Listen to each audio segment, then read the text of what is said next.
Hi, I'm Ellie, your college and career coach. And today I'm going to talk you through how to calculate your GPA. And for this, before you start, you're going to need to have a copy of your transcript. So today we're going to dig into some math, which is something that I rarely do.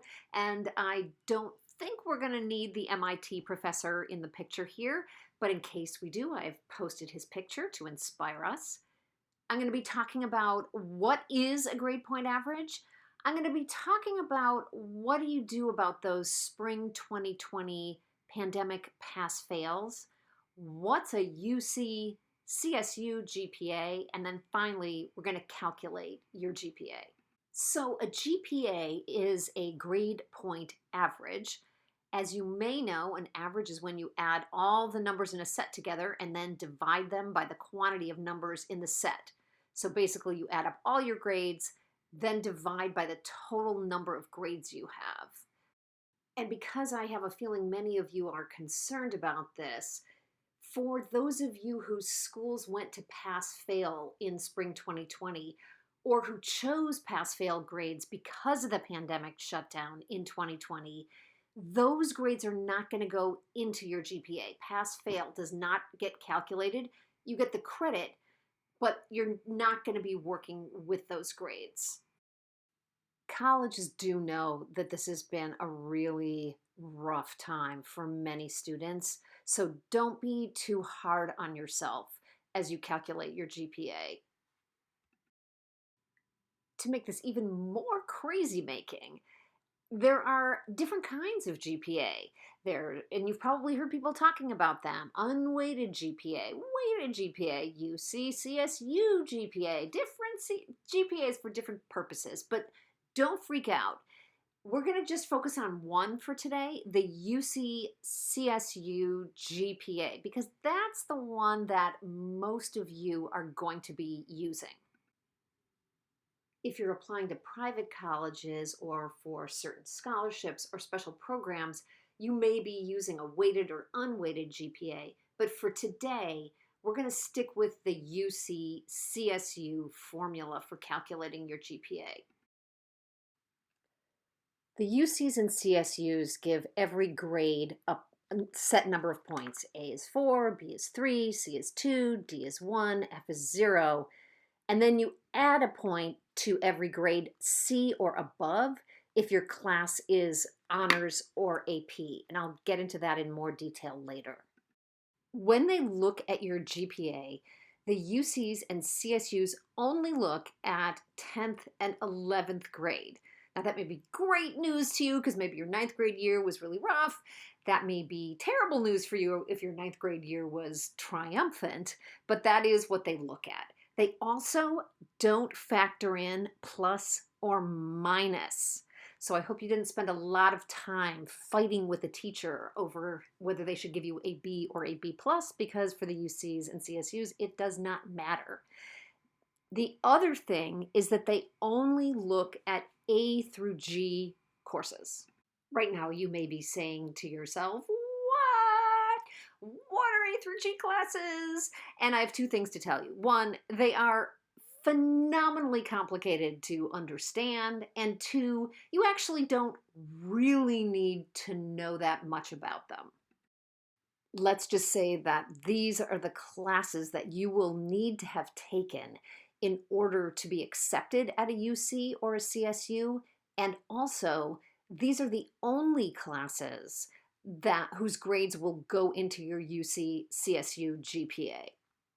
You may be sitting at home with your transcript going, well, how am I supposed to know if these classes are A through G or not?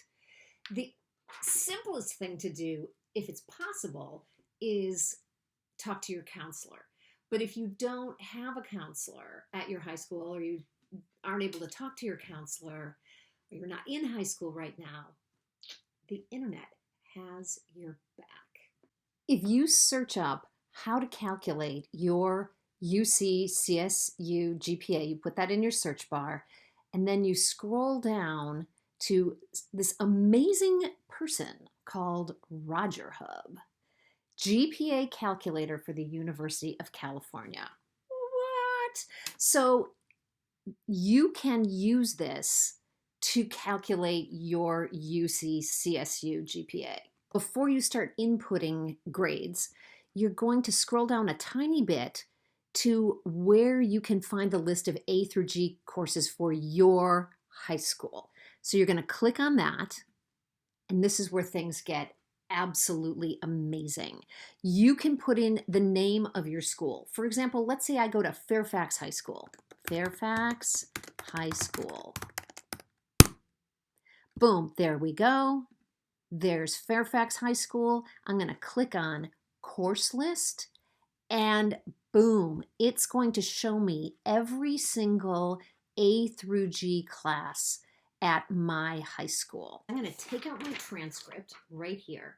And the first thing that I'm going to do is I'm going to circle my 10th and 11th grade grades. I'm just going to circle that whole section right here on my transcript so that I know I'm only going to be looking at those grades while I'm doing this. You're going to only work with grades for classes that you have completed.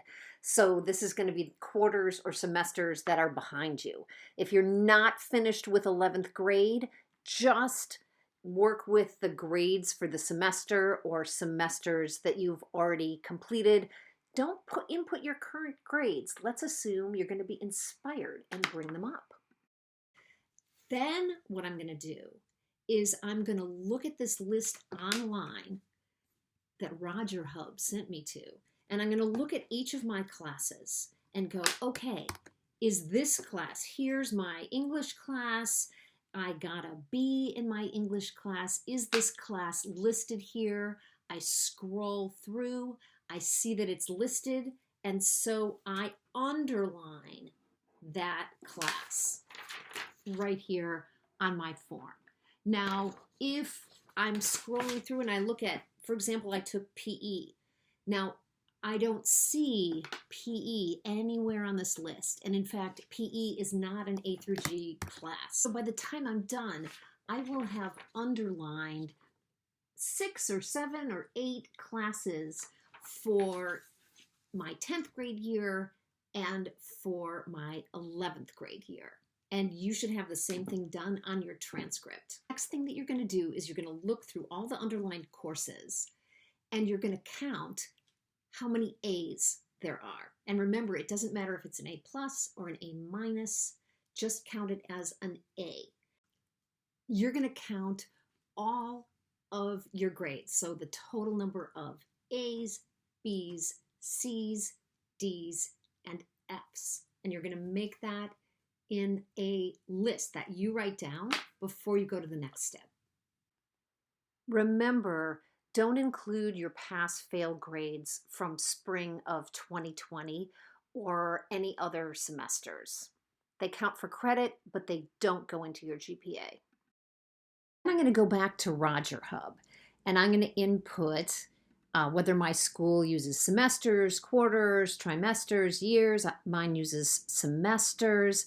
Then I'm going to look at my list and go, okay, I wrote down that I have 10 A's total. I have 12 B's.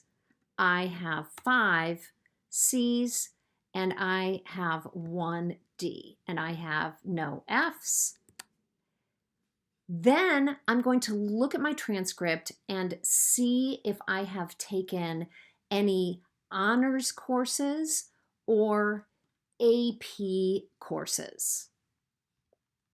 Remember here that you're only counting the A through G classes that you underlined from your 10th grade year and from your 11th grade year.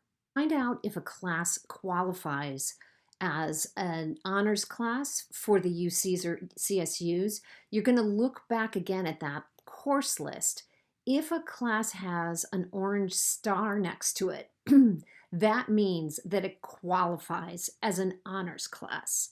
So you're going to go through and count every class on your transcript that has that orange star on it. And maybe of all the classes you've taken, maybe 3 were honors classes. So I'm going to put in 3 and it will add an extra point for each honors or AP grade that I got that's above a C. And then I'm going to do the magic calculation and click on Determine My GPA.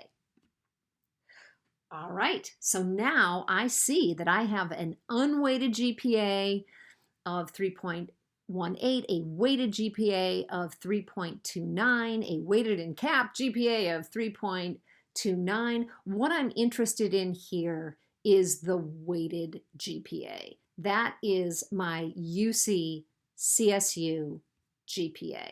Whew, I don't know about you, but I am ready for a Snickers bar, a cup of coffee, and or a nap. But I hope that, like me, you now have your GPA written down. This is your current GPA. It might change, it might go up, which would be amazing if you do really well this semester or in the following semesters. But this is what you're going to work with for right now in future videos here. Thank you if you've stuck with this long. Stay well. Email me if you have questions, and take care.